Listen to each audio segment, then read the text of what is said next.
If you use epoxy for acrylic pours or any epoxy project out there, you may have at times gotten yellowing or brown spots that are soft on top of your art project. And this generally occurs from when you don't have a good mixture between your epoxy resin and hardener, leaving it soft that won't cure over time. Thus, that soft spot turns into an ugly yellow or brown spot that can really distract or even ruin your artwork.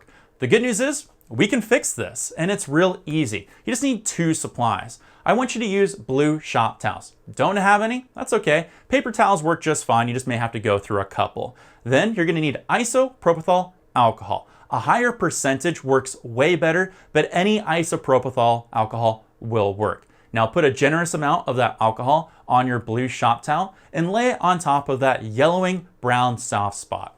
Now I want you to work in a soft circular motion and rub on that spot. What's going to happen is that alcohol is going to eat away at that soft yellow brown spot, removing it little by little. I want you to repeat this process and attack it from different angles. Remember, since it didn't harden and self-level, there's gonna be different pits and valleys and cracks in there that yellow might have gotten into. So you may have to get it from different angles.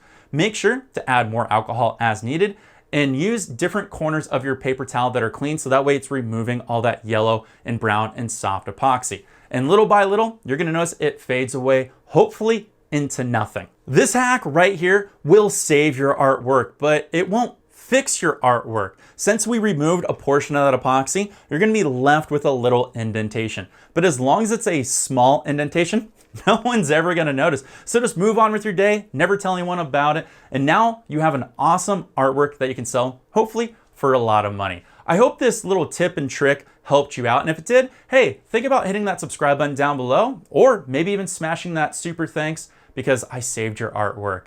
If you want to see some of the acrylic pours that I've done, or maybe a tutorial from me, you can check out the videos over to the side that give you more awesome tips and tricks. I'll catch you all later, take care, and of course, peace.